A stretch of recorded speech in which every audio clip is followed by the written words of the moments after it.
Assalamualaikum warahmatullahi wabarakatuh. Kembali lagi di channel saya, Muhammad Aryadi. Saya akan melanjutkan materi selanjutnya. Di materi sebelumnya, saya sudah membuat form untuk tambah data barang ya. Ada nama, ada harga. Sini saya akan coba lagi.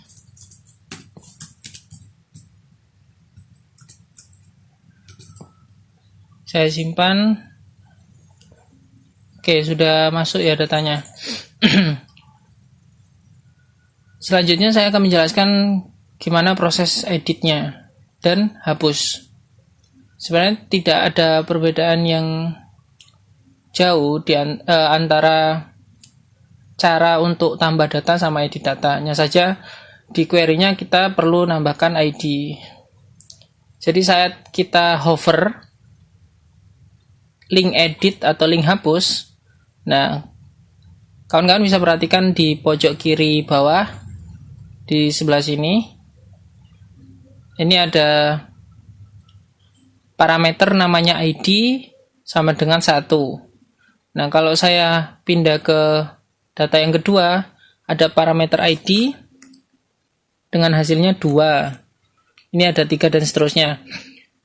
Sama seperti hapus data juga seperti itu. Jadi ada parameter ID yang kita butuhkan. Oke, langsung saja kita cek di codingannya.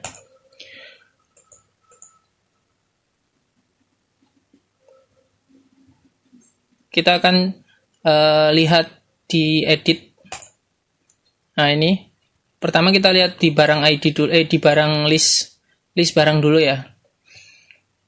Nah, di list barang ini, setelah kita loop, perulangan untuk mengambil data dari database, kita buat link untuk editnya. Jadi seperti ini, kalian bisa perhatikan.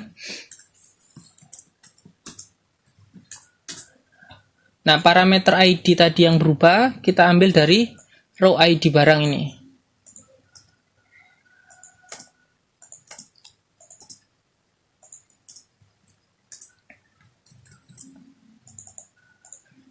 Jadi slash barang underscore id.php, terus kasih tanda tanya. Ini artinya kita menambahkan parameter atau variabel yang nantinya dipanggil dengan get terus nama ID-nya. Jadi seperti ini. Tentu saja kita harus membuat file yang bernama barang underscore id.php dan barang underscore hapus.php. Jadi dua file ini akan berfungsi untuk mengarah ke halaman edit untuk yang barang underscore edit. Kalau yang barang underscore hapus.php ini akan action saja, baru redirect ke halaman list barang. Oke, kita akan mengarah ke barang underscore edit.php. Ya, jadi halaman seperti ini. Jangan lupa ya kawan-kawan, includekan config.php-nya. Ini koneksi yang kita udah pernah kita buat, maksud saya. Ya, datanya seperti ini.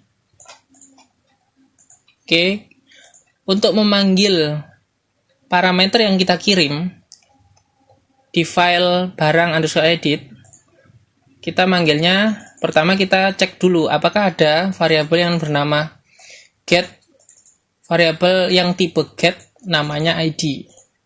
Kalau ada, berarti kita masukkan ke variabel ID, terus kita inisialisikan jadi masuk ke variabel ID. Jadi dollar underscore get terus namanya ID. Terus kita buat variabel lagi untuk mengeksekusi query menampilkan data yang memiliki ID yang sesuai. Jadi ID misalnya 1, Nah, nanti query-nya ini menghasilkan data barang yang memiliki ID barang sama dengan 1. Nah, fungsi yang baris ke-11 ini adalah fungsi untuk MySQL, fungsi untuk mengambil agar bisa ditampilkan di HTML, di HTML form di bawah ini. Jadi manggilnya nanti tinggal data lalu nama fieldnya. Jadi fungsinya ini untuk menampilkan atau menguraikan isi dari query yang sudah kita buat.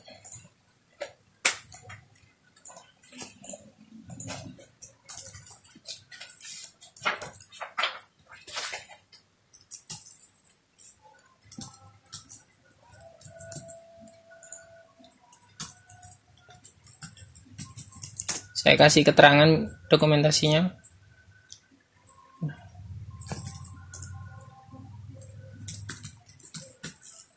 Berdasarkan ID.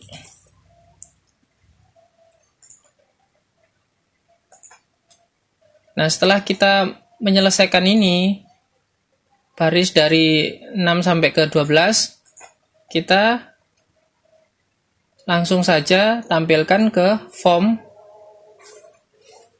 yang sudah ada di sini. Jadi saya udah buat sebelumnya biar tidak memakan waktu yang lama. Tinggal masukkan value-nya, kita echo di value-nya, di atribut value.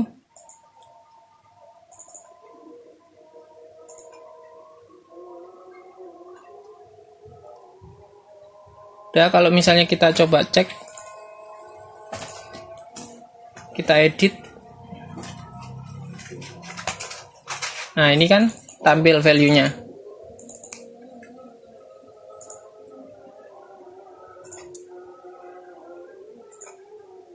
Jadi fungsinya ini nanti ditampilkan di form. Setelah kita berhasil menampilkan data yang ada di form, kita akan lanjut ke action scriptnya untuk mengupdate ya. Jadi kita bikin seperti ini, ada kondisional, selalu kita sertakan kondisional. If insert variabel tipe post bernama update, jika ada, dia akan eksekusi yang ada di dalam kurung kurawal. Lalu kita ambil variabel bertipe get dengan nama ID, kita masukkan ke variabel ID. Ini dapatnya dari mana? Dapatnya dari file URL.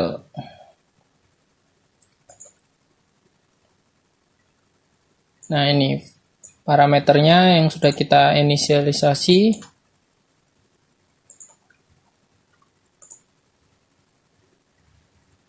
Lalu kita masukkan, ambil data yang sudah dikirim melalui form ini dengan atribut yang bernama nama, harga, sama jumlah. Jadi kita samakan di sini, terus kita masukkan ke variabel yang bernama nama, harga, dan jumlah juga. Jadi nggak ada perbedaan jauh dengan proses action tambah data. Nah, ini. Lalu setelah kita sudah inisialisasi ke variabel dengan nama yang disesuaikan, kita masukkan ke MySQL query dbconnect, jangan lupa. Lalu ini query-nya, update barang set nama. Nah, ini sesuaikan dengan parameter dengan variabel yang sudah kita isi dengan variabel tipe post yang bernama nama. Dan jangan lupa petiknya. tambah petik di sini. Kalau petiknya hilang, ini akan error. Jadi walaupun dia angka atau string, tetap beri petik. Lalu setelah kita sesuaikan, jadi ini ngeset field nama, field harga, field jumlah, sesuaikan dengan database, terus where. Nah, ini yang paling penting di update. Jadi kita kasih filter ID barang sama dengan $ID. $ID diambil dari get tadi. Jadi konsepnya sama tambah data, cuma perbedaannya kita harus beri where ID, jadi menentukan satu data yang kita edit. Jadi itu. Mungkin ada yang bingung kenapa kok ini get, kok lainnya post. Nah, tadi yang sudah saya jelaskan, kita ngambil parameter dari URL yang dikirim. Cuman kalau misalnya kita ingin ini semua post, ya bisa. Ada banyak opsi sebenarnya kalau mau update data.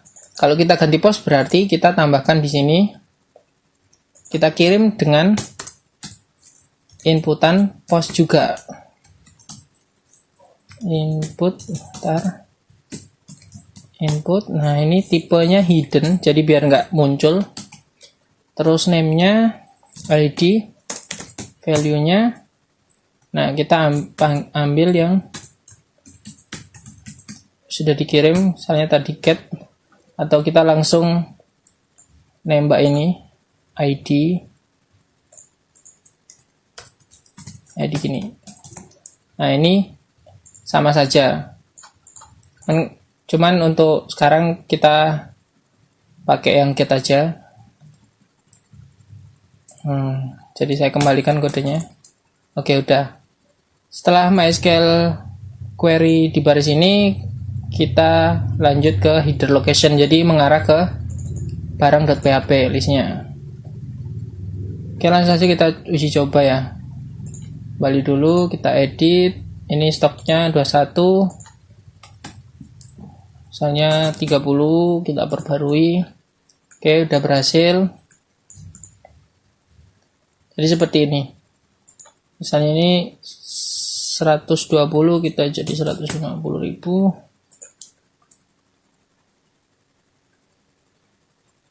Oke, kita lanjut ke hapus. Kalau kita hover, di pojok kiri ini akan terlihat filenya itu barang_hapus.php dengan parameter ID sampai dengan 1.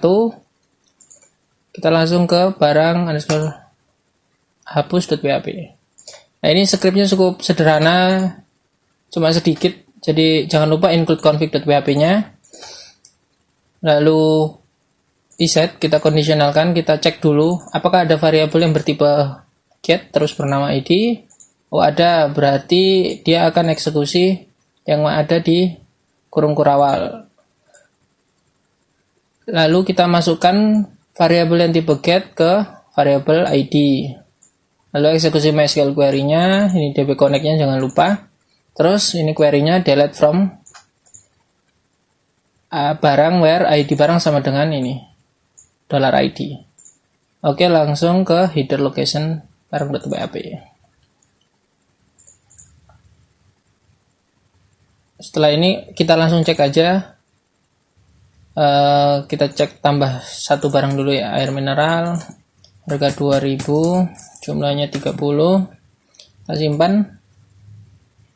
Nah, terus kita hapus. Oke, hilang. Ini berhasil. Nah, umumnya kalau menghapus data kan kita perlu ada alert, konfirmasi apa betul ini mau benar-benar dihapus, karena emang akan hilang di database, jadi rawan kalau kita hapus langsung hilang. Misalnya kita kasih alert, saya isi dulu datanya, kita buat uji coba, misal ini 2000 hapus. Nah, kalau kita hapus kan langsung hilang. kita buat konfirmasi menggunakan JavaScript. Jadi kita tambahkan di list barang linknya.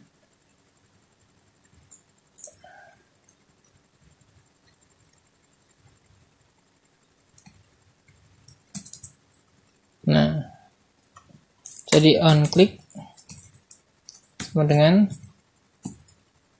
terus return confirm